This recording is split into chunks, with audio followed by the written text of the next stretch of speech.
Jésus me dit également ces paroles sur le rôle de certaines âmes dans le monde. Je le fais même si, faible et tourmenté comme je le suis, j'ai la tête qui tourne comme une girouette. As-tu compris maintenant le but des couvents de clôture, leur raison d'être?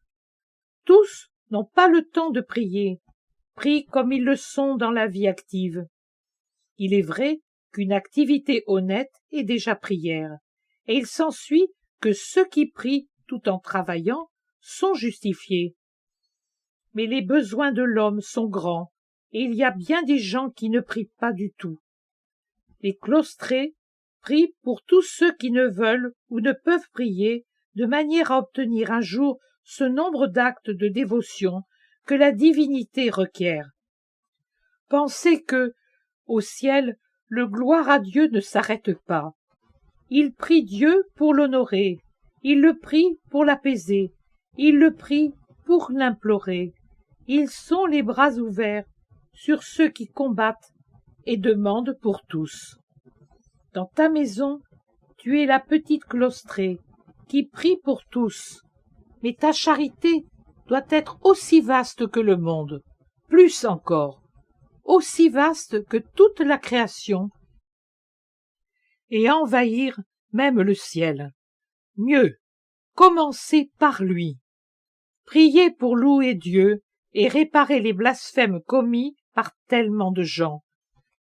Priez pour ceux qui ne prient pas. Priez pour l'Église.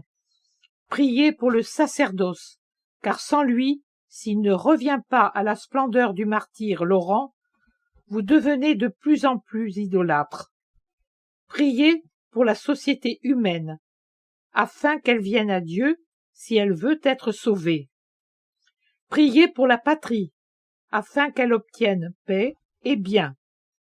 Priez pour ceux qui souffrent, qui ont faim ou sont sans toit. Priez pour ceux qui doutent et sentent le désespoir s'emparer d'eux. Priez, priez, priez. En dernier lieu, priez pour toi. N'ayez pas peur, même si vous qui priez pour tous ne priez pas pour vous, moi je prie le Père pour vous. Soyez tranquilles. Les âmes qui prient à travers le monde, celles qui savent faire de leur infirmité non pas une oisiveté forcée, mais une activité sainte, celles-là sont les petites âmes cloîtrées que je sème comme des fleurs dans le monde pour aider les grandes clôtures et, par cette somme de prières inlassables, apaiser le Père et réconforter l'humanité.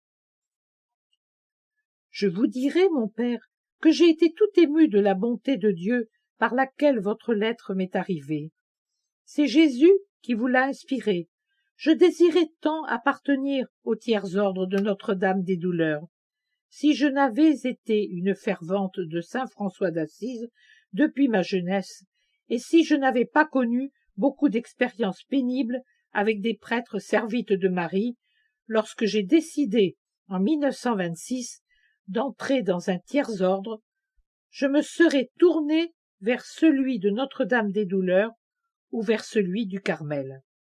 Je voulais en effet appartenir à Marie même quand j'étais une bourrique, comme dit Jésus.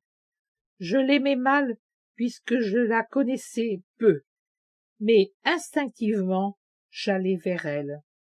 Maintenant, depuis que je l'ai vue souffrir, je l'aime comme j'aime son fils, de toutes mes forces, et mon désir d'appartenir à Notre-Dame des Douleurs était devenu plus intense.